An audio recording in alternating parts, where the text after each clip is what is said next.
ሊቃናተ ነድ ዘሰማያዊት ማይፈድ በእንተ በግዑ እቀብዋ ነዛቲ ያዘድ።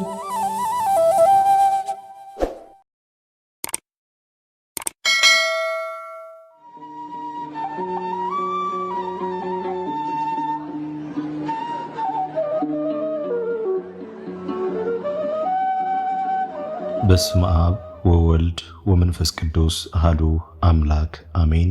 ሰላም እንደምንቆያችሁን ውድ የሊቃናት ሚዲያ ቤተሰቦቻችን፣ አሜን። የእግዚአብሔር ስሙ ከዘላለም እስከ ዘላለም የከበረ የተመሰገነ ይሁን። በዚህ ቪዲዮ ይዘንላችሁ የቀረብነው ጥር 21 የሚነበብ ስንክሳር ሲሆን ለዚህ ቁም ነገር አዘል ቻናል አዲስ የሆናችሁ እህት ወንድሞቻችን ቻናሉን ሰብስክራይብ በማድረግ እንዲሁም የደወል ምልክቷን በማብራት ቤተሰብ እንድትሆኑ የአክብሮት ግብዣችንን አቀረብን። ወደ ቪዲዮ እንሂድ። መልካም ጊዜ። የእመቤታችን የቅድስት ድንግል ማርያም ዕረፍት ጥር 21 በዚች ቀን አምላክን ለወለደች ለእመቤታችን ለከበረች ቅድስት ድንግል ማርያም የዕረፍቷ በዓል መታሰቢያ ነው። ያን ጊዜ እመቤታችን በልጇ በጌታችን በፈጣሪያችንና በመድኃኒታችን ኢየሱስ ክርስቶስ በከበረ መቃብሩ ቦታ ትጸልይ ነበር። ከዚህም ዓለም እንደምትለይ መንፈስ ቅዱስ ነገራት። ከዚህም በኋላ ከደብረ ዘይት ደናግል መጡ፣ ጌታችን ነግሯቸዋልና እርሷም ነገረቻቸው። በዚያን ጊዜም እመቤታችን እንዲህ ብላ ጸለየች። ልጄ፣ ወዳጄ፣ ጌታዬና ፈጣሪ ኢየሱስ ክርስቶስ ሆይ ልመናዬን ተቀብለህ ደቀ መዝሙርህን ዮሐንስን በዚህ ሰዓት አምጣው። እንዲሁም ሕያዋን እንደሆኑ ሐዋርያትን ሁሉንም ነፍሳቸውንም የለያቸውን አምጣቸው። አንተ የሕያዋንና የሙታን አምላክ ነህና ለአንተ ምስጋና ይሁን ለዘላለሙ አሜን። በዚያም ጊዜ በመንፈስ ቅዱስ ትእዛዝ ከኤፌሶን አገር ዮሐንስን ደመና ተሸክማ ወደ እመቤታችን ቅድስት ድንግል ማርያም አደረሰችው። ሰገደላትና በፊቱ አቆሞ እንዲህ አላት፣ ሰላምታ ይገባሻል። ጌታችንን ፈጣሪያችንንና መድኃኒታችንን ኢየሱስ ክርስቶስን የወለድሽው ጸጋን የተመላሽ ደስ ይበልሽ። አንቺ ከዚህ ዓለም ተለይተሽ በክብር በምስጋና ወደ ዘላለም ሕይወት ትሄጃለሽና። ይህም ስሙ ክቡር ምስጉን የሆነ ጌታችንና ፈጣሪያችን ድንቆች ተአምራቶችን ባንቺ ላይ ከገለጠ በኋላ ነው። እመቤታችን ቅድስት ድንግል ማርያምም ይህን በሰማች ጊዜ እጅግ ደስ አላት። እግዚአብሔርንም እንዲህ ብላ መሰገነችው፣ ፈጣሪዬ ጌታዬ፣ ላንተ ምስጋና ይሁን። አንተ የለመንኩህን ሰጥተኸኛልና አሁንም ነፍሴን ተቀበል። ወደ ሰማይ ወደ አንተ ሊያሳርጓት ከመጡ መላእክቶችህ ጋር በመምጣትህ የምለምንን ሁሉ ስጠኝ አለችው። በዚያም ጊዜ ከሰማይ እንዲህ የሚል ቃል መጣ፣ እነሆ አሁን መላእክት ይደርሳሉ፣ ሐዋርያትም ሁሉ ከምድር ዳርቻ በደመና ተጭነው ለሰማይና ለምድር ጌታ ለኢየሱስ ክርስቶስ እናቱ ወደ ቅድስት ድንግል ይደርሳሉ። ወዲያውኑ ሁሉም ሐዋርያት የሞቱትን ከመቃብራቸው ተነስተው ወደ እመቤታችን ደርሰው ሰገዱላት። አምላካችን ካንቺ የተወለደ ጸጋን የተመላሽ ሆይ ደስ ይበልሽ፣ እርሱ ከዚህ ዓለም ለይቶ ቃል ኪዳን እንደሰጠሽ በክብር በምስጋና ከእርሱ ጋር ያሳርግሻልና አሏት። በዚያም ጊዜ እመቤታችን በአልጋዋ ላይ ተቀመጠች። ሐዋርያትንም እንዲህ አለቻቸው፣ ፈጣሪያችሁ ኢየሱስ ክርስቶስ እንደሚመጣ እናንተም እንዳየኋችሁ እንደማየው አሁን አወቅኩ። ከዚህ ከሥጋዬም ወጥቼ ወደ ዘላለም ሕይወት እሄዳለሁ። ነገር ግን ትነግሩኝ ዘንድ ሻለሁ፣ ከዚህም ዓለም እንደምለይ ከወዴት አወቃችሁ? ጴጥሮስና ሐዋርያት ሁሉ ወደ አንቺ እንመጣ ዘንድ መንፈስ ቅዱስ አዘዘን። በደመና ላይም በተጫንን ጊዜ ወደ አንቺ እንደ ዓይን ጥቅሻ ፈጥነን ደረስን አሏት። እመቤታችን ቅድስት ድንግል ማርያምም ይህንን ነገር ከሐዋርያት በሰማች ጊዜ ድምጿን ከፍ አድርጋ እንዲህ አለች፣ ጌታዬና ፈጣሪዬ ኢየሱስ ክርስቶስ ሆይ ክቡር ምስጉን የሆነ ስምህን ፈጽሜ አመሰግናለሁ። የኔን የአገልጋይህን መከራ ተመልክተህ ድንቅ ኃይልን አድርገህልኛልና ከእንግዲህ ወዲህ ትውልድ ሁሉ ያከብሩኛል፣ ያመሰግኑኛል አለች።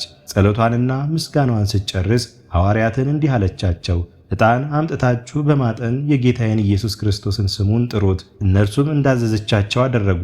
በዚያም ጊዜ የክብር ባለቤት ጌታችን ኢየሱስ ክርስቶስ እልፍ አእላፋት መላእክት አጅበው እያመሰገኑት መጣና አረጋጋት። ያዘጋጀላትንም ተድላ ደስታ ነገራት። በዚያም ብዙዎች ድንቅ ተአምራቶች ተደረጉ። ዕውሮች አይተዋልና፣ አንካሶች ቀንተው ሂደዋልና፣ ደንቆሮች ሰምተዋልና፣ ለምጻሞችም ነጹ፣ አጋንንትም ከሰዎች ወጥተው ሄዱ። ዲዳዎች ተናገሩ፣ በሽታና ደዌ ያለበት ሁሉ ዳነ። እመቤታችን ቅድስት ድንግል ማርያም ወዳለችበት በቀረቡ ጊዜ ከደዌያቸው ይፈወሳሉና ከዚህም በኋላ እመቤታችን ተወዳጅ ልጇን እንዲህ አለችው፣ በአየር ውስጥ ተበትነው ከሚኖሩ ከሚያስደነግጡ ግሩማን መላእክት የተነሳ ከእሳት ባሕርም እፈራለሁ። ጌታችንም ከእርሳቸው ለማንም ባንቺ ላይ ሥልጣን የለውም አላት። ከሥጋዋም የምትለይበት ጊዜ ሲደርስ ሐዋርያትና ደናግል ተባርካቸው ዘንድ እያለቀሱ ለመኗት። እጇን በላያቸው ዘርግታ ባረከቻቸው። በዚያም ጊዜ ጌታችን ንጽሕት ነፍሷን ከሥጋዋ ለይቶ በመለኮታዊ እጆቹ ይዞ በብርሃን ልብስ አጎናጽፎ ወደ ከፍተኛ መኖሪያ ከእርሱ ጋር አሳረጋት። ሥጋዋን ግን እንደሚገባ ገንዘው ወደ ጌቴሰማኒ ተሸክመው እንዲወስዷት ሐዋርያትን አዘዛቸው። ነፍሷ ከሥጋዋ ከመውጣቷ በፊት በሰው አንደበት ይህ ነው ተብሎ የማይነገር ብርሃንን እያየች ነበር። የክብር ባለቤት ጌታችን ክርስቶስም እንዲህ ሥጋሽን ተድላ ወዳለበት ገነት አፈልሳለሁ፣ ዳግመኛም ሥጋሽን ከነፍስሽ ጋር አዋህጄ አስነስቼ መላእክት በውስጡ በፊትሽ ሆነው በሚያመሰግኑበት ተመሳሳይ በሌለው ተድላ ደስታ ባለበት ማደሪያ አኖርሻለሁ አላት። እመቤታችንም እንዲህ አለች፣ አቤቱ በረቀቀ ጥበብህ ይህን ሁሉ የሠራህ አመሰግንሃለሁ። ሁለተኛም ልመናዬን ትሰማ ዘንድ እንለምንሃለሁ። በስሜ ወደ አንተ የሚለምነውን ሁሉ ልመናውን ተቀበለው። በመከራ ውስጥ ሆኖ ስሜን ጠርቶ ወደ አንተ የሚለምነውን ከመከራ ሁሉ አድነው። በሰማይም በምድርም በሥራው ላይ ሁሉ አንተ ከሃሊ ነህና መታሰቢያዬን በውስጧ የሚያደርጉባት ቦታ ሁሉ ባርክ። በእኔ ስም የሚያቀርቡትን የሁሉንም መሥዋዕታቸውን ተቀበል። ጌታችንም እንዲህ ብሎ መለሰላት፣ የለመንሽውን ሁሉ አደርግልሻለሁ፣ ደስ ይበልሽ። ከእኔ ከአባቴ ከመንፈስ ቅዱስ ዘንድ ጸጋ፣ ክብር፣ ባለሟልነት ተሰጥቶሻልና ስምሽንም ጠርቶ የሚለምን ሁሉ በዚህም ዓለም በሚመጣውም ዓለም አይጠፋም። እመቤታችንም ካረፈች በኋላ ጌታችን እንዳዘዘ ወደ ጌቴሰማኒ ሊወስዷት ሐዋርያት ገንዘው ተሸከሟት። አይሁድም በሰሙ ጊዜ ሥጋዋን ሊያቃጥሉ ወጡ።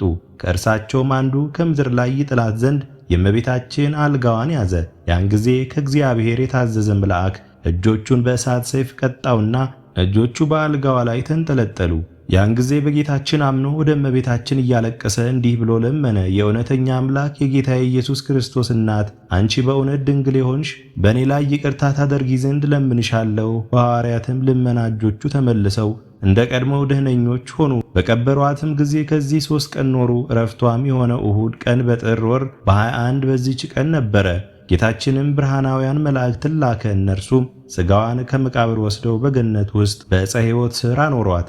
ሐዋርያ ቶማስ ግን ያን ጊዜ አልነበረም። በደመና ላይ ተጭኖ እርሱ ሲመጣ መላእክት ሲያሳርጓት እመቤታችንን አገኛት። መላእክትም ለአምላክ እናት ለእመቤታችን ቅድስት ድንግል ማርያም ና እጅ ንሳ አሉት። እርሱም ሰገደላትና ተሳለማት፣ ከእርሷ ተባረከ። ከዚህም በኋላ ወደ ሐዋርያት ደረሰ። እነርሱም እመቤታችን ቅድስት ድንግል ማርያምን እንዳረፈችና እንደቀበሯት ነገሩት። ቶማስም ሥጋዋን እስከማይ አላምንም አላቸው። ሥጋዋንም ያሳዩት ዘንድ ወደ መቃብሯ ባደረሱት ጊዜ በመቃብሩ ውስጥ ሥጋዋን አላገኙም። ደንግጠውም አደነቁ። ያን ጊዜ ከመላእክት ጋር ወደ ሰማይ ስታርግ እመቤታችንን እንዳገኛት ቶማስ ነገራቸው። ሐዋርያትም ይህንን በሰሙ ጊዜ እመቤታችንን እርገቷን ስላላዩ እጅግ አዘኑ። ሥጋዋን በምድር ውስጥ ይተው ዘንድ እንዳልወደደ መንፈስ ቅዱስ አስገነዘባቸው። ከዚህም በኋላ አንድ ጊዜ ደግሞ እርሷን ያሳያቸው ዘንድ እንዳለው ጌታችን ቃል ኪዳን በማድረግ ተስፋ ሰጣቸው። እነርሱም እስከ ነሐሴ 16 በተስፋ ኖሩ። የእመቤታችን የዕድሜዋ ዘመን 64 ዓመት ነው። በአባትና እናቷ ቤት 3 ዓመት ከ7 ወር፣ በቤተ መቅደስም 12 ዓመት፣ በዮሴፍም ቤት 34 ዓመት ከ3 ወር ከጌታ ዕርገት በኋላ በወንጌላዊ ቅዱስ ዮሐንስ ቤት 14 ዓመት ነው። የሕይወት የድኅነት አለኝታ የሆነች እርሷን እናቱን ለሰጠን እግዚአብሔር ምስጋና ይሁን። በጸሎቷም ከክፉ ነገር ይጠብቀን፣ በረከቷም ከእኛ ጋር ይኑር ለዘላለሙ አሜን። ዕረፍታ ለኢላርያ። በዚችም ዕለት የሮሜ አገር ንጉሥ የዘይኑን ልጅ የከበረች ኢላርያ አረፈች። የዚችም ቅድስት አባቷ እግዚአብሔርን የሚወድ ሃይማኖቱ የቀና ነው። ይህች ቅድስት ኢላርያንና ሁለተኛዋን እህቷን ወለደ። ከእነርሱም በቀር ወንድ ልጅ የለውም። ይህች ቅድስት ኢላርያ የምንኩስና ልብስን የመላእክትን ማስኬማ ትለብስ ዘንድ የምትመኝ ሆነች። ከቤተ መንግሥትም ወጥታ ልብሷን ለውጣ የወንድ ልብስ ለብሳ ወደ ግብፅ አገር ሄደች። ከዛም ወደ አስቄጥስ ገዳም ደረሰች። በዚያም ስሙ አባ ባውሚን የሚባለውን ፍጹም ሽማግሌ ጻድቅ ሰውን አግኝታ ሐሳቧን ሁሉ ነገረችው። እርሷ ሴት እንደሆነችም አስረዳችው። እርሱም ምስጢሯን ሰውሮ ለብቻዋ በዋሻ ውስጥ አስገባት። ይጎበኛትና ልትሰራውም የሚገባትን ያስተምራት ነበር። እንዲህም ሁና 12 ዓመት ኖረች። ጽሕም ስለሌላትም ለአረጋውያን መነኮሳት ጃንደረባ ትመስላቸው ነበር። በወንድም ስም አጠራርም አባ ኢላርያኖስ ብለው ይጠሯታል። ከአባቷ ዘንድ በቀረችው በሁለተኛዋ ግን ርኩስ ሰይጣን አደረባትና ያሰቃያት ጀመር። ያድኗትም ዘንድ ለባለ መድኃኒቶች አባቷ ብዙ ገንዘብ ሰጠ፣ ግን አልተቻላቸውም። ከዚህም በኋላ የከበሩ አረጋውያን መነኮሳት ወዳሉበት አስቄጥስ ገዳም ይልካት ዘንድ መኳንንቶቹ መከሩት። የቅድስናቸው ወሬ በሮሜ አገር ሁሉ ተሰምቷልና በዚያም ጊዜ ወደ ቅዱሳኑ ከብዙ ሰራዊት ጋር ላካት። ለቅዱሳኑ መልእክትን ጻፈላቸው እንዲህ ሲል፣ የተከበራችሁ አባቶቼ ሆይ የደረሰብኝን ሐዘን አስረዳችኋለሁ። እግዚአብሔር 2 ሴቶች ልጆች ሰጥቶኝ ነበር። አንዲቱ ከዓለም ሸሽታ ወደ የት ቦታ እንደምትኖር አላውቅም። በሁለተኛይቱም በላይዋ ርኩስ መንፈስ ተጫነባት። እኔ መጽናኛ ትሆነኛለች ብዬ እያሰብኩ ነበር። አሁንም በጸሎታችሁ እግዚአብሔር ያድናት ዘንድ በላይዋ እንድትጸልዩ እኔ ቅድስናችሁን እለምናለሁ አለ። ቅዱሳት መነኮሳትም የንጉሡን ደብዳቤ ባነበቡ ጊዜ በላይዋ ሊጸልዩ ጀመሩ። በላይዋም ያደረ ሰይጣን ከኢላርያ በቀር ከማደሪያ የሚያስወጣኝ የለም ብሎ ጮኸ። አረጋውያኑም ጃንደረባ የሚሏትን ኢላርያን ጠርቶ እግዚአብሔር እስካዳናት ድረስ የንጉሡን ልጅ ወስደ በላይዋ ጸልይ አሏት። ቅድስት ኢላርያም እኔ በደለኛ ሰው ነኝ፣ ይህ ጭንቅ የሆነ ሥራን መስራት አልችልም አለቻቸው። ባስገደዷትም ጊዜ ወደ በዓቷ ወስዳ በላይዋ ጸለየች። ሰይጣንም ትቷት ሸሸ። በጥቂት ቀንም ዳነች። ቅድስት ኢላርያም እህቷ እንደሆነች ታውቃለች። ስለዚህ አቅፋት ስማት ነበር። ስለ ናፍቆቷና ስለ ፍቅሯ ወደ ውጭ ወጥታ ታለቅሳለች። ከዚህም በኋላ ወደ ከበሩ አረጋውያን አደረሰቻትና እነሆ በጸሎታችሁ እግዚአብሔር አድኗታል፣ ወደ አባቷ መልሷት አለቻቸው። እነርሱም እጅግ ደስ ብሏቸው ወደ አባቷ መለሷት። ለእግዚአብሔርም ምስጋና ቀረቡ። ወደ ሮሜ አገርም ወደ አባቷ በደረሰች ጊዜ አባትና እናቷ ስለ መዳኗ በእርሷ እጅግ ደስ አላቸው። የቤተ መንግሥት ሰዎችም ሁሉ እግዚአብሔርን አመሰገኑት። አባቷም በገዳም ከቅዱሳን አባቶች ጋር አናኗርሽ እንዴት ነበር ብሎ ጠየቃት። እርሷም እንዲህ ብላ ነገረችው። ያ ያዳነኝ አባ ኢላሪዮን የሚባል አባት አብዝቶ ይወደኛል፣ አቅፎም ይስመኛል። ንጉሥም ይህንን ሰምቶ በልቡ ታወከ። ለመነኩሴ ሴቶችን መሳም ይገባዋልን አለ። በዚያም ጊዜ በእኔ ላይ ይጸልይ ዘንድ አገሬንም ይባርክ ዘንድ ልጄን ያድናትና አባ ኢላሪዮንን ወደ እኔ ላኩት የሚል ደብዳቤ ጽፎ ወደ ቅዱሳን አረጋውያን ላከ። አረጋውያንም ቅድስት ኢላርያን ጠርተው ወደ ንጉሥ እንድትሄድ አዘዟት። እርሷም ይተዋት ዘንድ አረጋውያን አባቶችን አልቅሳ ለመነቻቸው። እነርሱም እንዲህ አሏት፣ ይህ ንጉሥ ክርስቲያኖችን የሚወድ ጻድቅ ነው። ቅዱሳት መጻሕፍትም እንደሚያዙን ትእዛዙን መተላለፍ አይቻለንም። ይህንንም ብለው አስገድደው ላኳት። ወደ ንጉሥም በደረሰች ጊዜ ንጉሡና የቤተ መንግሥት ሰዎች ሁሉም በክብር ተቀብለው ተሳለሟት። ከዚህም በኋላ ንጉሡና ንግሥቲቱ ለብቻቸው ሆነው በውስጠኛው አዳራሽ አስገለሏትና ንጉሥ እንዲህ ብሎ ጠየቃት። አንተ ልጄን እንደምትስማት በሰማሁ ጊዜ በሐሳቤ ታውኬያለሁ። መነኩሴ ሴትን መሳም አይገባውምና ይህን ነገር ትገልጥልኝ ዘንድ ሻለሁ አለ። የከበረች ኢላርያም በነገርኳችሁ ጊዜ ወደ አስቄጥስ ገዳም መሄድን ላትከለክሉኝ የከበረ ወንጌልን አምጥታችሁ ማሉልኝ አለቻቸው። እነርሱም እንዳለችው ማሉላት። በዚያም ጊዜ ልጃቸው ኢላርያ እንደሆነች ነገረቻቸው። አወጣጧም እንዴት እንደሆነ ልብሶቿንም ለውጣ የወንድ ልብስን እንደለበሰች አስረዳቻቸው። በአካሏም ውስጥ ያለ ምልክትን አሳየቻቸው። በዚያም ጊዜ ታላቅ ጩኸትን ጮኹ።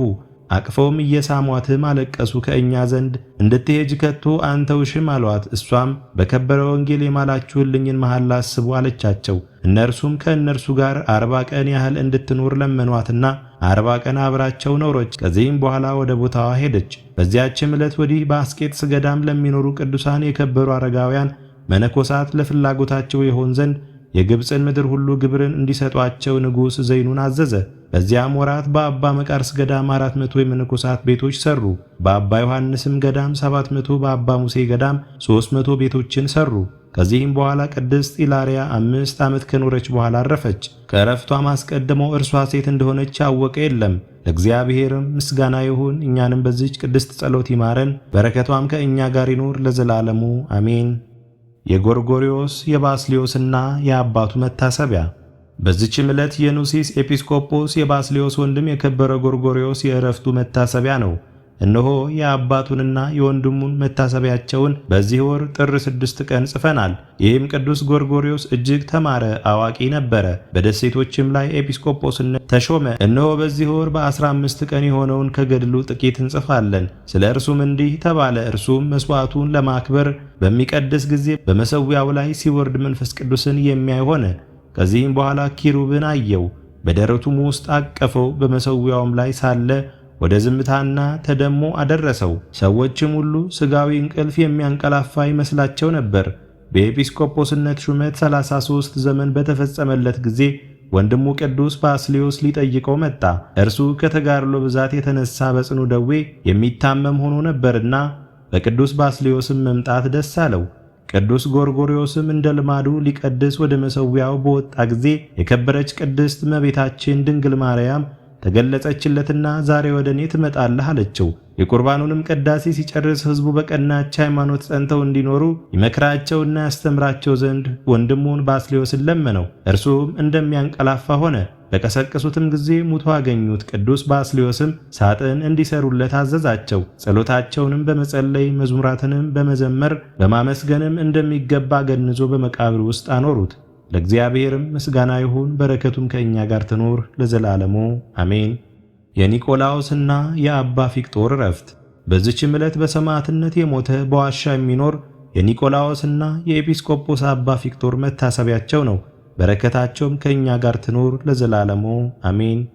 የጳውሎስና የሲላስ ዕረፍት። በዚችም ቀን በመናፍቁ ንጉሥ በመርቅያን ዘመን መኮንን ጳውሎስና ቀሲስ ሲላስ ምስክር ሆነው ሞቱ። እነርሱም እመቤታችን ቅድስት ድንግል ማርያም የዕረፍቷ በዓል በጌቴሰማኒ ከሁሉም ምዕመናን ጋር ተሰብስበው ሳሉ ከሃዲው ዩልያኖስ መጥቶ ከበባቸው። በእርሳቸውም አንድም እንኳ ሳያስቀር ገደላቸው። በረከታቸውም ከእኛ ጋር ትኖር ለዘላለሙ አሜን። የኤርምያስ፣ የቀውስጦስ፣ የዮሐንስ፣ የአባ እስክንድርና የእመቤታችን መታሰቢያ። በዚችም ዕለት የነቢይ ኤርምያስ፣ የቀውስጦስ፣ የዮሐንስና የአባ እስክንድር እመቤታችንም ከመጥምቁ መለኮት ቅዱስ ዮሐንስ ጋር በደብረ ማህየዊ የተገለጠችበት ሲሆን የሁሉ መታሰቢያቸው ነው። ለእግዚአብሔርም ምስጋና ይሁን፣ እኛንም በቅዱሳን ሁሉ ጸሎት ይማረን ለዘላለሙ አሜን።